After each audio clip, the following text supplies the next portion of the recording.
PSC tips and ട്രിക്സിലേക്ക് ഏവർക്കും സ്വാഗതം. വരുന്ന LDC LGS 2024 എക്സാമിന് തയ്യാറെടുക്കുന്നവർക്ക് വേണ്ടിയിട്ട് സിലബസ് അനുസരിച്ചിട്ടുള്ള ഫ്രീ ക്ലാസ്സുകൾ നമ്മുടെ ചാനലിലൂടെ സ്റ്റാർട്ട് ചെയ്തിട്ടുണ്ട്. അപ്പോൾ ഒരു ദിവസം 3 ക്ലാസ്സുകൾ വെച്ചാണ് നമ്മളിപ്പോൾ നൽകുന്നത്. കാലത്ത് 10 മണിക്ക് GK ടോപ്പിക്കാണ്. ഇപ്പോൾ നമ്മൾ കോൺസ്റ്റിറ്റ്യൂഷനാണ് ചെയ്തുകൊണ്ടിരിക്കുന്നത്. 3 മണിക്ക് നമ്മൾ മാത്സ്, ഇംഗ്ലീഷ്, മലയാളം, അത് ഒരാഴ്ചയിൽ 3ഉം കൂടെ കവറാകുന്ന രീതിയിൽ 2 ദിവസം മാത്സ്, 2 ദിവസം ഇംഗ്ലീഷ്, 2 ദിവസം മലയാളം, ആ ഒരു രീതിയിലാണ് പോകുന്നത്. പിന്നെ രാത്രി എല്ലാ ദിവസവും 8 മണിക്ക് നമുക്ക് ലൈവ് സെഷൻ ഉണ്ട്. മുൻവർഷ ചോദ്യങ്ങളുടെ മോക്ക് ടെസ്റ്റ് ആണ്. അപ്പോൾ അത് ഓരോ സബ്ജക്റ്റ് വൈസ്, ഓരോ ടോപ്പിക് വൈസ് ഒക്കെയാണ് നമ്മൾ മുൻവർഷ ചോദ്യങ്ങൾ ഡിസ്കസ് ചെയ്യുന്നത്. അപ്പോൾ PSCയുടെ പുതിയ ട്രെൻഡിലുള്ള ക്വസ്റ്റ്യൻസ്, PSCയുടെ പാറ്റേൺ, ഏറ്റവും കൂടുതൽ ഇമ്പോർട്ടൻസ് കൊടുക്കുന്ന ഏരിയാസ് ഒക്കെ മനസ്സിലാക്കി പഠിക്കാൻ വേണ്ടിയിട്ട് ഹെൽപ്പ് ചെയ്യുന്ന ഒരു സെഷനാണ് നമ്മുടെ ലൈവ് സെഷൻ എന്ന് പറയുന്നത്. അപ്പോൾ മാക്സിമം എല്ലാ വീഡിയോസും കണ്ട് പ്രയോജനപ്പെടുത്തുക. പിന്നെ ഈ സിലബസ് അനുസരിച്ചുള്ള ക്ലാസ്സുകൾ കൃത്യമായിട്ട് ഫോളോ ചെയ്ത് പഠിക്കാൻ വേണ്ടിയിട്ട് നമ്മൾ ടെലിഗ്രാമിൽ നിങ്ങൾക്ക് വേണ്ടിയിട്ടുള്ള ഇൻസ്ട്രക്ഷൻസ് ഒക്കെ കൊടുക്കുന്നുണ്ട്. ക്ലാസ് എടുക്കുന്നത് കൂടാതെ അഡീഷണൽ നോട്ട്സും നമ്മൾ ടെലിഗ്രാം വഴി പ്രൊവൈഡ് ചെയ്ത് കൊടുക്കുന്നുണ്ട്. സോ ടെലിഗ്രാമിൽ ജോയിൻ ചെയ്യാത്തവർ എന്തായാലും നിങ്ങൾ തീർച്ചയായിട്ടും ജോയിൻ ചെയ്യണം. ഇപ്പോൾ ആദ്യമായിട്ട് വീഡിയോ കാണുന്നവരുണ്ടെന്നുണ്ടെങ്കിൽ നിങ്ങൾ ടെലിഗ്രാമിൽ ജോയിൻ ചെയ്ത് തുടക്കം മുതലേ കണ്ടുവരിക. അപ്പോഴാണ് നിങ്ങൾക്ക് അതിൻ്റെ ഒരു കണ്ടിന്യൂവേഷൻ കിട്ടത്തുള്ളൂ. ഓക്കെ, അപ്പോൾ ആദ്യം മുതൽ വീഡിയോസ് കണ്ട് പ്രയോജനപ്പെടുത്തുക. ഓക്കെ, അപ്പോൾ നമ്മുടെ ക്ലാസ്സുകളൊക്കെ ഇഷ്ടമാവുന്നുണ്ടെങ്കിൽ ലൈക്ക് ചെയ്യുക. അതുപോലെ തന്നെ നിങ്ങളുടെ സജഷൻസ് എന്തുണ്ടെങ്കിലും താഴെ കമൻറ്റായിട്ട് അറിയിക്കാവുന്നതാണ്. നിങ്ങളുടെ ഫ്രണ്ട്സിനൊക്കെ വീഡിയോസ് ഒന്ന് ഷെയർ ചെയ്ത് കൊടുക്കും കൂടെ ചെയ്യാം കേട്ടോ. നമ്മൾ ഒരുപാട് എഫേർട്ട് എടുത്തിട്ടാണ് ഒരു ദിവസം 3 ക്ലാസ്സുകളൊക്കെ നിങ്ങൾക്ക് വേണ്ടി തരുന്നത്. അപ്പോൾ ഇനി കുറച്ച് ദിവസം കഴിഞ്ഞാൽ ഇതിൻ്റെ ക്ലാസ്സുകളുടെ എണ്ണവും ലെങ്ത്തും ഒക്കെ കൂട്ടുന്നതാണ്. നമുക്ക് സിലബസ് കംപ്ലീറ്റ് ചെയ്യണം. അപ്പോൾ അതുകൊണ്ട് മാക്സിമം എഫേർട്സ് ഞാൻ എടുക്കുന്നുണ്ട്. അപ്പോൾ അതിന് പകരം നിങ്ങളുടെ ചെറിയൊരു സപ്പോർട്ട് എന്ന് പറയുന്നത് ഒന്ന് ലൈക്ക് ചെയ്യുക, ഷെയർ ചെയ്യുക, കമൻറ്റ് ചെയ്യുക. ഓക്കെ, അപ്പോൾ എല്ലാവരും ചെയ്യുമെന്ന് വിശ്വസിക്കുന്നു. നമുക്ക് സ്റ്റാർട്ട് ചെയ്താലോ. ഇന്ന് നമ്മൾ മാത്സിൽ അഖണ്ഡ സംഖ്യകളെ കുറിച്ചാണ് പഠിക്കാൻ പോകുന്നത്. അപ്പോൾ നമ്മൾ കഴിഞ്ഞ ക്ലാസ്സിൽ എന്ത് പഠിച്ചു? ഒറ്റ സംഖ്യകൾ അല്ലേ. ഇപ്പോൾ എണ്ണൽ സംഖ്യകൾ പഠിച്ചു, ഇരട്ട സംഖ്യകൾ പഠിച്ചു. അടുത്തത് അഖണ്ഡ സംഖ്യകളെ കുറിച്ചാണ് ഇന്നത്തെ ക്ലാസ്സിൽ പഠിക്കുന്നത്. അപ്പോൾ കണക്ക് എല്ലാവർക്കും മനസ്സിലാവുന്നുണ്ട്, ഈസി ആയിട്ട് എളുപ്പത്തിൽ മനസ്സിലാക്കിയെടുക്കാൻ പറ്റുന്നുണ്ട് എന്നുള്ളത് നിങ്ങളുടെ കമൻസ് വായിച്ച് ഞാൻ അറിയുന്നുണ്ട്. കമൻസ് എല്ലാവരുടെയും വായിക്കുന്നുണ്ട്. ചിലപ്പോൾ റിപ്ലൈ തരാനായിട്ട് പറ്റാത്തതുകൊണ്ടാണ് കേട്ടോ. ഇപ്പോൾ നോട്ട്സ് ഉണ്ടാക്കണം, ഷൂട്ട് ചെയ്യണം, ക്ലാസ് ഒരുപാട് ചെയ്യുന്നുണ്ട്. അപ്പോൾ അതിൻ്റെ ഇടയ്ക്ക് ചിലപ്പോൾ എല്ലാ കമൻറ്റിനും ചിലപ്പോൾ റിപ്ലൈ തരാനായിട്ട് പറ്റിയെന്ന് വരില്ല. പക്ഷേ നിങ്ങളുടെ കമൻസ് ഒക്കെ ഞാൻ വായിക്കുന്നുണ്ട്. അപ്പോൾ എല്ലാവർക്കും ക്ലാസ്സുകളെല്ലാം മനസ്സിലാവുന്നു എന്നറിയുന്നതിൽ ഒരുപാട് സന്തോഷം. അപ്പോൾ ഒട്ടും അറിയാത്തവരാണെങ്കിലും കൂടെ അവരെയും കൂടെ കൺസിഡർ ചെയ്തുകൊണ്ടാണ് നമ്മൾ വളരെ ബേസിക് തൊട്ടിട്ട് തുടങ്ങുന്നത്. ഓക്കെ, അപ്പോൾ എന്തായാലും നമുക്ക് സ്റ്റാർട്ട് ചെയ്യാം. അഖണ്ഡ സംഖ്യകൾ അഥവാ ഓൾ നമ്പേഴ്സ് എന്ന് പറയും അല്ലേ. അഖണ്ഡ സംഖ്യകൾ മലയാളത്തിൽ എന്താ പറയുന്നത്? അഖണ്ഡ സംഖ്യകളെ കുറിച്ചാണ് നമ്മൾ പഠിക്കുന്നത്. അപ്പോൾ എന്താണ് അഖണ്ഡ സംഖ്യകൾ? നമ്മൾ എണ്ണൽ സംഖ്യകൾ പഠിച്ചല്ലേ. 1, 2, 3, 4 തുടങ്ങുന്ന നമ്മൾ എണ്ണാൻ ഉപയോഗിക്കുന്ന സംഖ്യകളാണ് എണ്ണൽ സംഖ്യകൾ എന്ന് നമ്മൾ പഠിച്ചു. ഈ എണ്ണൽ സംഖ്യകളുടെ മുൻപിൽ ഒരു 0 ഇട്ട് കൊടുത്താൽ ഇതെന്തായി? ഇത് അഖണ്ഡ സംഖ്യയായി. അപ്പോൾ അഖണ്ഡ സംഖ്യ അല്ലെങ്കിൽ വോൾ നമ്പേഴ്സ് എന്ന് പറയുന്നത് എന്താണ്? എണ്ണൽ സംഖ്യകളുടെ കൂടെ ഒരു 0 കൂടെ ചേരുന്നതാണ് അഖണ്ഡ സംഖ്യകൾ എന്ന് പറയുന്നത്. അപ്പോൾ നമ്മൾ എന്നും ചോദിക്കുന്നൊരു ചോദ്യം ചോദിക്കട്ടെ. ഏറ്റവും ചെറിയ അഖണ്ഡ സംഖ്യ ഏതാ? ഏറ്റവും ചെറിയ അഖണ്ഡ സംഖ്യ നമ്മൾ 0 നിന്നല്ലേ സ്റ്റാർട്ട് ചെയ്യുന്നത്. ഏറ്റവും ചെറിയ എണ്ണൽ സംഖ്യ ചോദിച്ചാൽ നമ്മൾ എണ്ണാൻ എപ്പോഴും തുടങ്ങുന്നത് 1 എന്നായിരിക്കും. സോ ഏറ്റവും ചെറിയ എണ്ണൽ സംഖ്യ ചോദിച്ചാൽ 1 ആയിരിക്കും. ഏറ്റവും ചെറിയ അഖണ്ഡ സംഖ്യ എന്ന് ചോദിച്ചു കഴിഞ്ഞാൽ 1ൻ്റെ കൂടെ 0 കൂടെ വരുന്നുണ്ട്. അപ്പോൾ 0 ഫസ്റ്റ് വരിക. അപ്പോൾ ഏറ്റവും ചെറിയ അഖണ്ഡ സംഖ്യ ചോദിച്ചാൽ 0. ഇനി ഏറ്റവും വലിയ അഖണ്ഡ സംഖ്യ ചോദിച്ചാലോ? എണ്ണൽ സംഖ്യയുടെ മുമ്പിൽ ഒരു 0 ഇട്ടു എന്നേ ഉള്ളൂ. ബാക്കിയെല്ലാം അങ്ങനെ തന്നെ 1, 2, 3, 4 എന്നും പറഞ്ഞ് അങ്ങനെ പോയിക്കൊണ്ടേയിരിക്കും അല്ലേ. അനന്തമാണ്.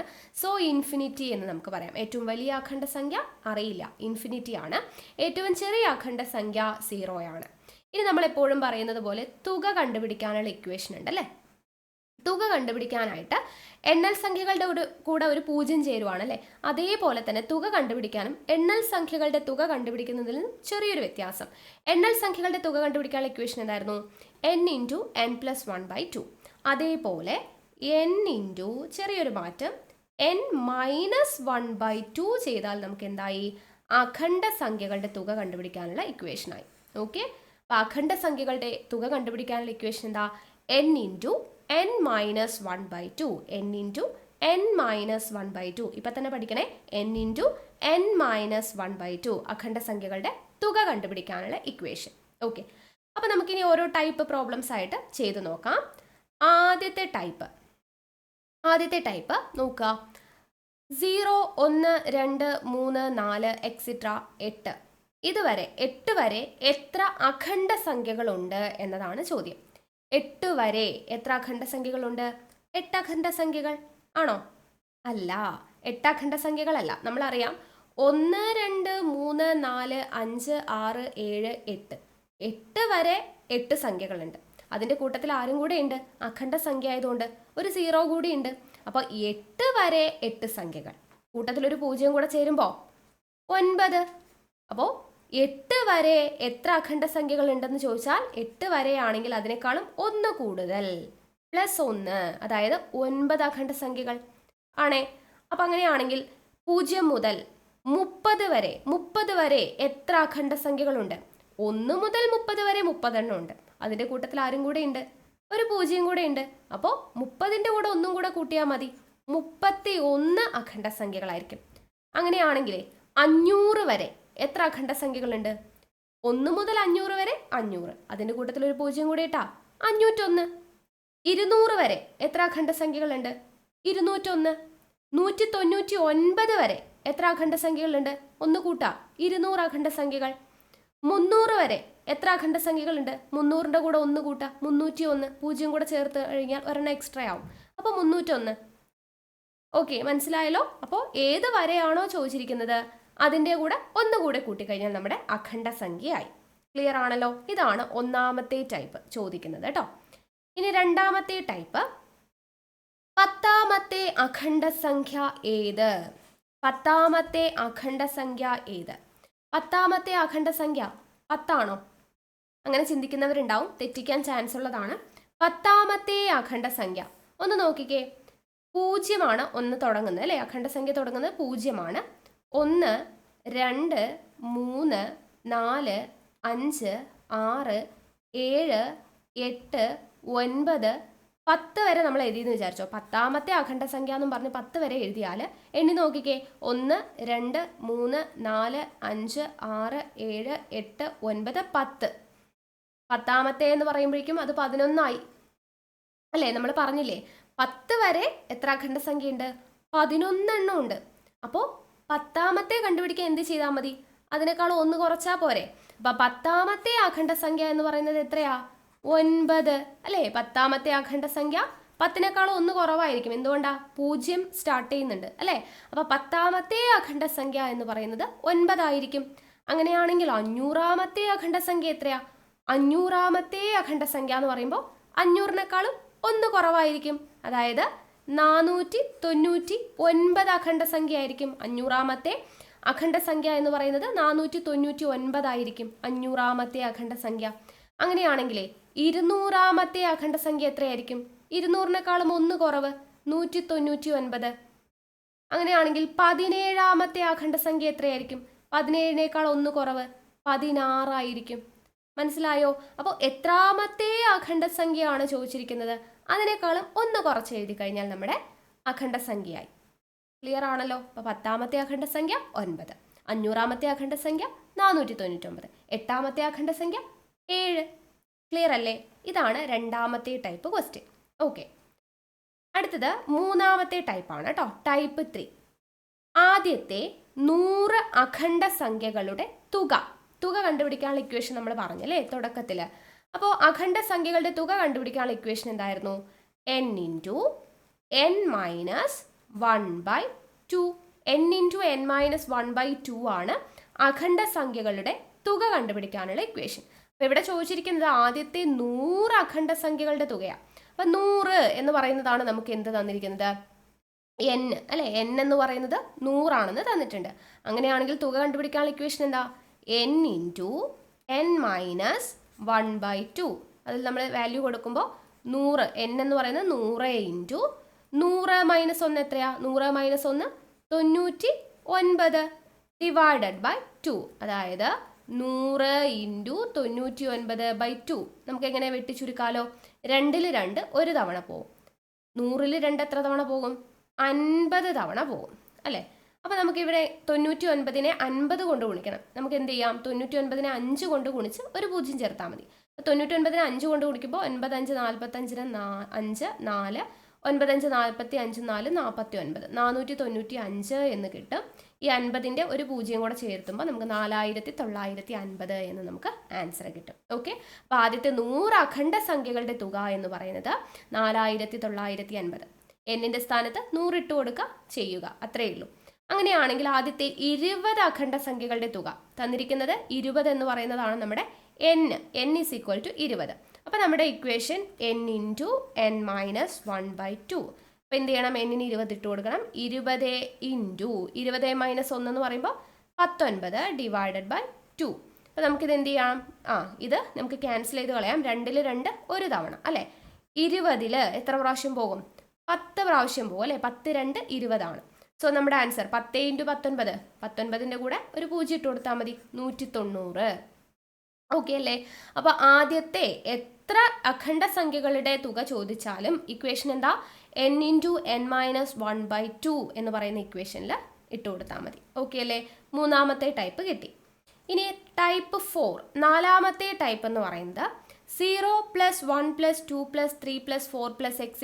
+ 19. എന്താണ് ഇതിൻ്റെ അർത്ഥം? നമ്മളോട് ചോദിച്ചിരിക്കുന്നത് എന്താ, 19 വരെയുള്ള അഖണ്ഡ സംഖ്യകൾ കൂട്ടുകയാണ്. അപ്പോൾ വേഗം 19 വരെയല്ലേ. അപ്പോൾ 19 എന്നാണ്. 19 ഇൻറ്റു 19 മൈനസ് 1, 19 ഇൻറ്റു 18 എന്നും പറഞ്ഞ് ചെയ്താൽ അത് തെറ്റായി പോകും. എന്തുകൊണ്ടാണ്? 19 വരെ എത്ര അഖണ്ഡ സംഖ്യകളുണ്ട്? n എന്ന് പറഞ്ഞാൽ അഖണ്ഡ സംഖ്യകളുടെ നമ്പറാണ് അല്ലേ. അപ്പോൾ 19 വരെ എത്ര അഖണ്ഡ സംഖ്യകളുണ്ട്? 19 വരെ, 1 മുതൽ 19 വരെ 19 ഉണ്ട്. അതിൻ്റെ കൂട്ടത്തിൽ ഒരു 0 കൂടെ ഉണ്ട്. അപ്പോൾ n എന്ന് പറയുന്നത് എത്രയാ? 19 വരെ 20 അഖണ്ഡ സംഖ്യകളുണ്ട്. അപ്പോൾ n-ൻ്റെ വാല്യൂ 20 ആണ്. ഇനി നമുക്ക് എന്ത് ചെയ്യാം, ഇക്വേഷനിൽ ഇട്ട് കൊടുക്കാം. n into n minus 1/2. ഇക്വേഷനിൽ n-ൻ്റെ വാല്യൂ 20 ആണ്. 20 ഇൻറ്റു 19/2 ചെയ്യുമ്പോൾ നമുക്ക് 2-ൽ 2 ഒരു തവണ, 20-ൽ 10 പ്രാവശ്യം പോകും 2. അപ്പോൾ നമുക്ക് 190 എന്ന് ആൻസർ കിട്ടും. മനസ്സിലായോ? അപ്പോൾ ഇത് ആദ്യം കാണുമ്പോൾ 19 ആണ് അവസാനം. അപ്പോൾ 19 ഇൻറ്റു 18/2 എന്ന് ചെയ്ത് കഴിഞ്ഞാൽ തെറ്റിപ്പോവും. ഓക്കെ, അടുത്ത നോക്കിക്കേ. 0 + 1 + 2 + 3 + 4 + 5 + etc. + 50. 50 വരെ. എഗെയിൻ നമുക്ക് 50 ഇൻറ്റു 49/2 എന്ന് എഴുതാൻ പറ്റുമോ? ഇല്ല. 50 വരെ എത്ര അഖണ്ഡ സംഖ്യകളുണ്ട്? 1 മുതൽ 50 വരെ 50 ഉണ്ട്, പ്ലസ് ഒരു 0 കൂടെ ഉണ്ട്. അപ്പോൾ എത്ര എണ്ണമായി? 50ൻ്റെ കൂടെ 1 കൂട്ടണം അല്ലേ. അപ്പോൾ 51 എണ്ണം ഉണ്ട്. അപ്പോൾ n എന്ന് പറയുന്നത് 51. അപ്പോൾ നമ്മുടെ equation n into n minus 1/2 apply ചെയ്യുമ്പോൾ n-ൻ്റെ വാല്യൂ 51. 51 ഇൻറ്റു 51 1 പോയാൽ 50 ഡിവൈഡഡ് ബൈ 2. ഇനി നമുക്കതിനെ ക്രോസ് ചെയ്യുമ്പോൾ ക്യാൻസൽ ചെയ്യുന്ന സമയത്ത് 2-ൽ 2 ഒരു തവണ, 50-ൽ 2 എത്ര പ്രാവശ്യം പോകും? 25 പ്രാവശ്യം പോകും. അപ്പോൾ 51 ഇൻറ്റു 25 എന്ന് വരും. അപ്പോൾ നമുക്കിതിനെ എന്ത് ചെയ്യാം, ഇങ്ങനെ ഗുണിക്കാൻ തന്നു കഴിഞ്ഞാൽ നമുക്ക് ഇവിടെ നിന്ന് തന്നെ സ്പ്ലിറ്റ് ചെയ്ത് ഗുണിക്കാം. 51 എന്ന് പറഞ്ഞാൽ 50 + 1 ആണ്, ഇൻറ്റു 25 ആണ് നമുക്ക് തന്നിരിക്കുന്നത് അല്ലേ. അപ്പോൾ നമുക്ക് എന്ത് ചെയ്യാം, 50-നെ 25 കൊണ്ട് ഗുണിക്കാം. അതിനെന്ത് ചെയ്താൽ മതി, 25-നെ 5 കൊണ്ട് ഗുണിച്ചാൽ മതി. അപ്പോൾ 5 5 25, 2 5 2 10 2 12. അപ്പോൾ അതിൻ്റെ കൂടെ എന്ത് ചെയ്താൽ മതി, 50-ൻ്റെ ഒരു 0 ഇട്ട് കൊടുത്തു കഴിഞ്ഞാൽ 1250 എന്ന് നമുക്ക് കിട്ടി. പിന്നെ എന്ത് ചെയ്താൽ മതി, 1-നെ 25 കൊണ്ട് ഗുണിക്കാം. 1-നെ 25 കൊണ്ട് ഗുണിക്കുമ്പോൾ 25. അപ്പോൾ നമുക്ക് എന്ത് കിട്ടി, 5 5 2 7, 1275. സ്പ്ലിറ്റ് ചെയ്ത് ഗുണിക്കാമെന്ന് പറയും. ഓക്കെ, അപ്പോൾ അങ്ങനെ ഗുണിച്ച് കഴിയുമ്പോൾ നമുക്ക് 1275 എന്ന് ആൻസർ കിട്ടി. ഓക്കെ അല്ലേ. ഓക്കെ, സിമ്പിളാണ്. ഒന്ന് ശ്രദ്ധിക്കുക, 0 മുതൽ 19 വരെയാണ്. അപ്പോൾ 19 വരെയുള്ള അഖണ്ഡ സംഖ്യകൾ എന്ന് പറയുമ്പോൾ എണ്ണം നമ്മൾ നോക്കണം. 19 അല്ല, 19-നേക്കാളും 1 കൂടുതലുണ്ടാവും. 20 അഖണ്ഡ സംഖ്യകൾ ഉണ്ടാവും. 50 വരെ എന്ന് പറയുമ്പോൾ 50 + 50 ആണ്. സോ 51 അഖണ്ഡ സംഖ്യകളുണ്ടാവും. നമ്പർ എഴുതുമ്പോൾ ശ്രദ്ധിക്കുക. ഓക്കെ അല്ലേ. അപ്പോൾ ഇതാണ് നാലാമത്തെ ടൈപ്പ്. ഇനി അഞ്ചാമത്തെ ടൈപ്പ് 20 വരെയുള്ള അഖണ്ഡ സംഖ്യകളുടെ തുക. 20 വരെയുള്ള അഖണ്ഡ സംഖ്യകളുടെ തുകയാണ് ചോദിച്ചിരിക്കുന്നത്. അപ്പോൾ 20 വരെ എത്രയുണ്ട് അഖണ്ഡ സംഖ്യകൾ? n എത്രയാണെന്ന് നമുക്ക് കണ്ടുപിടിക്കണം. 20 വരെ എന്ന് പറയുമ്പോൾ നമുക്ക് ജസ്റ്റ് ഒന്ന് എഴുതാം. 0 + 1 + 2 + 3 + etc. ഏത് വരെ ഉണ്ട്? 20 വരെ ഉണ്ട് അല്ലേ. അപ്പം നമ്മൾ നേരത്തെ എഴുതിയ പോലെ തന്നെ 20 വരെ എന്ന് പറയുമ്പോൾ എത്ര അഖണ്ഡ സംഖ്യ ഉണ്ടാവും? 20-നേക്കാളും 1 കൂടണം അല്ലേ. 1 മുതൽ 20 വരെ 20 എണ്ണം, ഒരു 0 കൂടെ ഉണ്ട്. സോ n എന്ന് പറയുന്നത് 20 ആണ്. അപ്പോൾ നമ്മുടെ ഇക്വേഷൻ എന്താ തുക കാണാൻ? n into n minus 1/2. അപ്പോൾ വീണ്ടും 20 ഇൻറ്റു 19/2, 2-ൽ 2 ഒരു തവണ, 20 10 പ്രാവശ്യം. സോ നമ്മുടെ ആൻസർ 190 എന്ന് കിട്ടി. ഈസി അല്ലേ? അതേപോലെ നോക്കിക്കേ, 99 വരെയുള്ള അഖണ്ഡസംഖ്യകളുടെ തുക ജസ്റ്റ് ഒന്ന് എഴുതാം നമുക്ക്. 99 വരെ 0 + 1 + 2 + 3 + എക്സിട്രാ പ്ലസ് എവിടം വരെ? 99 വരെയുണ്ട്. അപ്പം 99 വരെ എത്ര അഖണ്ഡസംഖ്യകളാ? 1 മുതൽ 99 വരെ 99, ഒരു 0 കൂടി ഉണ്ട്. അപ്പം എത്ര എണ്ണം ആയി? n എന്ന് പറയുന്നത് 100 എണ്ണം ഉണ്ട് അല്ലേ? അഖണ്ഡസംഖ്യകൾ 100 എണ്ണം ഉണ്ട്. അപ്പം നമ്മുടെ ഇക്വേഷൻ n × n - 1/2 അപ്ലൈ ചെയ്യുമ്പോൾ 100 × 100 1 പോയാൽ 99 ÷ 2 എന്ന് കിട്ടി. 2ൽ 2 ഒരു തവണ, 100ൽ 2 50 അല്ലെ? 50 × 2 ആണ് 100. സോ 50 × 99 എന്ന് നമുക്ക് കിട്ടും. അപ്പോൾ 50 × 99 നമ്മൾ നേരത്തെ ചെയ്തതുപോലെ ചെയ്യുമ്പോൾ 495 ഒരു 0 കൂടെ, അപ്പോൾ 4950 എന്ന് നമുക്ക് ആൻസർ കിട്ടും. ഈസി അല്ലേ? അപ്പം 20 വരെ എത്ര അഖണ്ഡസംഖ്യകളുണ്ട്? 21. 99 വരെ എത്ര അഖണ്ഡസംഖ്യകളുണ്ട്? 100 അല്ലേ? അപ്പോൾ അഖണ്ഡസംഖ്യകളുടെ എണ്ണം കിട്ടിക്കഴിഞ്ഞാൽ നമുക്ക് പിന്നെ തുക കണ്ടുപിടിക്കാൻ n × n - 1/2 ചെയ്താൽ മതി. അപ്പോൾ അഖണ്ഡസംഖ്യകളുടെ എണ്ണം കണ്ടുപിടിക്കുന്നത് തെറ്റിക്കാതിരിക്കുക. ഓക്കെ, അടുത്തത് 6ാമത്തെ ടൈപ്പ് ക്വസ്റ്റ്യൻ ആണേ. ആദ്യത്തെ എത്ര അഖണ്ഡസംഖ്യകളുടെ തുകയാണ് 55? 55 എന്ന് പറയുന്നത് എത്ര അഖണ്ഡസംഖ്യകളുടെ തുകയാണ് എന്നാണ് ചോദിച്ചിരിക്കുന്നത്. അപ്പോൾ നമുക്ക് നേരത്തെ എന്താണ്, അഖണ്ഡസംഖ്യകളുടെ എണ്ണം തന്നിട്ട് തുക കണ്ടുപിടിക്കാനാണ്. ഇവിടെ നമുക്ക് തുക തന്നിട്ടുണ്ട്. തുകയുടെ ഇക്വേഷൻ എന്താ? n × n - 1/2 അത് നമുക്ക് തന്നിട്ടുണ്ട്. അപ്പോൾ നമുക്ക് ആ വാല്യൂസ് ഇട്ട് കൊടുക്കാം. n × n - 1/2 എന്ന് പറയുന്നത് നമുക്ക് തന്നിട്ടുണ്ട്. എത്രയാണ്? 55 ആണെന്ന്. ഇതിനൊന്ന് നമുക്ക് ക്രോസ് ആയിട്ട് ചെയ്യുന്ന സമയത്ത് ക്രോസ് മൾട്ടിപ്ലൈ ചെയ്യുമ്പോൾ നമുക്ക് എന്ത് കിട്ടും? n × n - 1 = ഈ /2 അങ്ങോട്ട് പോകുമ്പോൾ ഗുണിക്കണം എന്നാവും. 55 × 2 55 × 2 എന്ന് പറയുമ്പോൾ എത്രയാ? 110 അല്ലേ? അപ്പോൾ n × n - 1 = 110. നമ്മൾ കഴിഞ്ഞ തവണ എണ്ണൽ സംഖ്യകളൊക്കെ പഠിച്ചപ്പോൾ ഇതേപോലെ നമ്മൾ പഠിച്ചിട്ടുണ്ടായിരുന്നു. എന്താണ് n × n - 1 എന്ന് പറഞ്ഞാൽ എന്താ? n × n + 1 എന്ന് പറഞ്ഞപ്പോൾ നമ്മൾ പറഞ്ഞു ഇത് 7 ആണെങ്കിൽ ഇത് 8 ആണ് അല്ലേ? ഇത് 8 ആണെങ്കിൽ ഇത് 9 ആണ്, ഒന്ന് കൂടും. അതേപോലെ n × n - 1 എന്ന് പറയുമ്പോൾ n 7 ആണെങ്കിൽ ഇത് n - 1, അതായത് 7 ന്ന് 1 കുറഞ്ഞാൽ 6. ഇത് 8 ആണെങ്കിൽ ഇത് 8 ന്ന് 1 കുറഞ്ഞാൽ 7. അപ്പോൾ അടുത്തടുത്തുള്ള സംഖ്യകൾ തന്നെയാണ് അല്ലേ? അപ്പോൾ അടുത്തടുത്തുള്ള രണ്ട് സംഖ്യകൾ തമ്മിൽ ഗുണിക്കുമ്പോൾ നമുക്ക് 110 കിട്ടണം. ഏതൊക്കെ രണ്ട് സംഖ്യകളാണ്? ആദ്യത്തേത് ചെറിയ സംഖ്യയും ആദ്യത്തേത് വലിയ സംഖ്യയും രണ്ടാമത്തേത് ചെറുതുമാണ്. കാരണം ഇവിടെ കുറയ്ക്കുക ചെയ്യുന്നത് അല്ലേ? അപ്പോൾ ഏതൊക്കെ രണ്ട് സംഖ്യകൾ തമ്മിൽ ചേരുമ്പോഴാണ് 110 കിട്ടുക ഗുണിക്കുമ്പോൾ? ഈസി ആയിട്ട് നമുക്ക് പറയാലോ. ഏതൊക്കെയാണ് ഗുണിക്കുമ്പോൾ 110 കിട്ടുന്നത്? അടുത്തടുത്ത് കിടക്കുന്ന സംഖ്യകൾ വേണം. 11 × 10 നമുക്ക് ചെയ്തു കഴിഞ്ഞാൽ എന്ത് കിട്ടും? 110 കിട്ടും. 11 n ആണെങ്കിൽ n - 1 എന്ന് പറയുന്നത് എത്രയാണ്? 11 ന്ന് 1 കുറച്ചാൽ 10. കറക്റ്റ് ആവുന്നുണ്ടല്ലോ. അപ്പോൾ 11 × 10 ചെയ്താൽ 110 കിട്ടും. അപ്പോൾ എന്നിൻ്റെ വാല്യൂ എത്രയാണ്? അതിലെ വലിയ സംഖ്യ ആയിരിക്കും n, അതായത് 11. കിട്ടിയില്ലേ? ഈസി ആയിട്ട് നമുക്ക് അങ്ങനെ ചിന്തിച്ച് ചെയ്യാം. അടുത്ത നോക്കിക്കേ, ആദ്യത്തെ എത്ര അഖണ്ഡസംഖ്യകളുടെ തുകയാണ്? 28. തുക നമുക്ക് തന്നിട്ടുണ്ട്. n × n - 1/2 എന്ന് പറയുന്നത് 28 എന്ന് തന്നിട്ടുണ്ട്. അങ്ങനെയാണെങ്കിൽ n × n - 1 എന്ന് പറയുന്നത് എത്രയാ? 28 ഇവിടെ ഉണ്ട്. ഈ 2 അങ്ങോട്ട് പോകുമ്പോൾ 28 × 2 എത്രയാ? 56. അപ്പോൾ n × n - 1 ചെയ്യുമ്പോൾ നമുക്ക് 56 കിട്ടണം.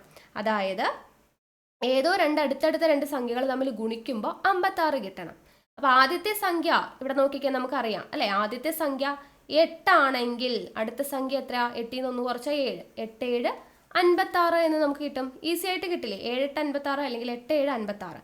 ഇവിടെ n എന്ന് പറയുന്നത് വലിയ സംഖ്യ ആയിരിക്കണം. സോ എന്നിൻ്റെ വാല്യൂ എന്ന് പറയുന്നത് 8 ആയിരിക്കും. അങ്ങനെയാണെങ്കിലാണ് n - 1 എന്താവുക? 7 ആയിട്ട് മാറുക. അപ്പോൾ അടുത്തടുത്ത രണ്ട് സംഖ്യകൾ തമ്മിൽ ഗുണിക്കുമ്പോഴാണ് 56 കിട്ടുന്നത്. സോ 7 8 56. ഈസി ആയിട്ട് കിട്ടി. എന്നിൻ്റെ വാല്യൂ വലിയ സംഖ്യയാണ് n, സോ 8 ആയിരിക്കും നമ്പർ. ഓക്കെ, അപ്പോൾ ഇത്രയേ ഉള്ളൂ ആറാമത്തെ ടൈപ്പ്. ആദ്യത്തെ എത്ര അഖണ്ഡസംഖ്യകളുടെ തുകയാണ് എന്ന് പറഞ്ഞ് ചോദിച്ചു കഴിഞ്ഞാൽ ഈ ഇക്വേഷൻ ഇട്ട് അപ്ലൈ ചെയ്താൽ മതി. എണ്ണൽ സംഖ്യ പഠിച്ചവർക്ക് ഈസി ആയിട്ട് കിട്ടും. ഓക്കെ, അപ്പോൾ ഓരോ സംഖ്യകളും ഡീറ്റെയിൽഡ് ആയിട്ട് തന്നെ പഠിക്കുക കേട്ടോ. ഒരെണ്ണം പഠിച്ചാൽ അടുത്തതൊക്കെ വളരെ ഈസിയാണ്. ഇക്വേഷൻസ് മാത്രം ചെറിയ രീതിയിൽ ഓർത്ത് വെച്ചാൽ മതി. അടുത്തത് ഏഴാമത്തെ ടൈപ്പ് ക്വസ്റ്റ്യൻ ആണ്. ഇവിടെ നമ്മളോട് ചോദിച്ചിരിക്കുന്നത് ആദ്യത്തെ 8 അഖണ്ഡസംഖ്യകളുടെ ഗുണനഫലം എത്രയാണെന്നാണ് ചോദിച്ചിരിക്കുന്നത്. ആദ്യത്തെ 8 അഖണ്ഡസംഖ്യകളുടെ ഗുണനഫലം ആദ്യം നമ്മൾ എന്ത് ചെയ്യുന്നു? 8 അഖണ്ഡസംഖ്യകൾ എന്ന് പറയുമ്പോൾ 0 1 2 3 4 5 6 7 8 ഇതെല്ലാം കൂടെ ഗുണിച്ച് നോക്കണം. ആണോ? ചെയ്യണോ? ആദ്യത്തെ 8 എണ്ണൽ സംഖ്യകളുടെ ഗുണനഫലം ചോദിച്ചു കഴിഞ്ഞാൽ നമുക്ക് ഗുണിക്കണം. 1 ഇൻറ്റു 2 ഇൻറ്റു 3 ഇൻറ്റു 4 ഇൻറ്റു ഗുണിച്ച് നമുക്ക് കണ്ടുപിടിക്കണം. അഖണ്ഡ സംഖ്യകളുടെ ഗുണനഫലം നോക്കിക്കേ നിങ്ങൾ. 0 ആണ് ഫ്രണ്ടിൽ കിടക്കുന്നത് അല്ലേ? 0 കൊണ്ട് ഏതിനെ ഗുണിച്ചാലും 0 ആവും അല്ലേ? അപ്പം നമ്മളിവിടെ എത്ര വലിയ സംഖ്യ നമ്മൾ 1 മുതൽ 8 വരെ ഗുണിച്ചിട്ട് കിട്ടിയോ അതിൻ്റെ കൂട്ടത്തിൽ 0 ഗുണിച്ചു കഴിഞ്ഞാൽ എന്തായി?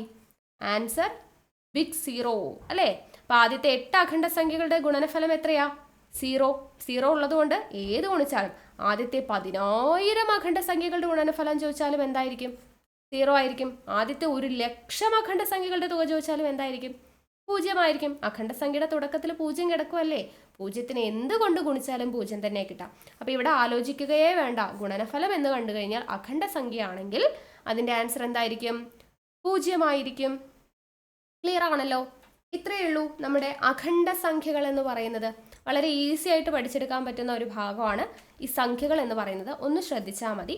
ഇതിൻ്റെ കുറച്ചും കൂടെ വെറൈറ്റി ആയിട്ടുള്ള പ്രോബ്ലംസ് വരും കേട്ടോ. അപ്പോൾ ഈ സംഖ്യകളുമായി ബേസ് ചെയ്ത്, അതായത് നമ്മളിപ്പോൾ ഓരോ സംഖ്യകളാണ് പഠിക്കുന്നത്. എണ്ണൽ സംഖ്യകൾ പഠിച്ചു, ഇരട്ട സംഖ്യകൾ പഠിച്ചു, ഒറ്റ സംഖ്യകൾ പഠിച്ചു, ഇപ്പോൾ അഖണ്ഡ സംഖ്യകൾ പഠിച്ചു. ഇനി നമുക്ക് ഭാജ്യ സംഖ്യകൾ പഠിക്കണം, അഭാജ്യ സംഖ്യകൾ പഠിക്കണം. മനസ്സിലായോ? അങ്ങനെ ഓരോ സംഖ്യകൾ പഠിച്ചിട്ട് പിന്നെ അതിൽ നിന്നും ഡിഫറെൻ്റ് ആയിട്ട് PSC പരീക്ഷയ്ക്ക് ഇപ്പോൾ ലേറ്റസ്റ്റ് ആയിട്ടുള്ള പരീക്ഷകളൊക്കെ വ്യത്യസ്തമായിട്ട് ചോദിച്ചിട്ടുള്ള പ്രോബ്ലംസും നമ്മൾ ഡിസ്കസ് ചെയ്യുന്നതാണ്. പ്രീവിയസ് ക്വസ്റ്റ്യൻസും നമ്മൾ ഡിസ്കസ് ചെയ്യുന്നതാണ് കേട്ടോ. ഓക്കെ, അപ്പോൾ ഈ ക്ലാസ് നിങ്ങൾക്ക് യൂസ്ഫുൾ ആയെന്ന് വിചാരിക്കുന്നു. ക്ലാസ് ഇഷ്ടമായിട്ടുണ്ടെങ്കിൽ ഇപ്പം തന്നെ ലൈക്ക് ചെയ്തേക്കണേ. പിന്നെ നിങ്ങളുടെ സജഷൻസ് ഉണ്ടെങ്കിൽ താഴെ കമൻ്റ് ആയിട്ട് അറിയിക്കാം. നിങ്ങളുടെ ഫ്രണ്ട്സിനും കൂടെ, കണക്കൊന്നും അറിയാത്ത ഫ്രണ്ട്സൊക്കെ ഉണ്ടെങ്കിൽ ഈ വീഡിയോ ഒന്ന് ഷെയർ ചെയ്ത് കൊടുക്കുക. ഓക്കെ, പിന്നെ നമ്മുടെ ടെലിഗ്രാമിൽ ജോയിൻ ചെയ്യാത്തവരുണ്ടെങ്കിൽ ജോയിൻ ചെയ്യുക. അപ്പോൾ നമുക്ക് വീണ്ടും അടുത്ത ക്ലാസ്സിൽ കാണാം. താങ്ക്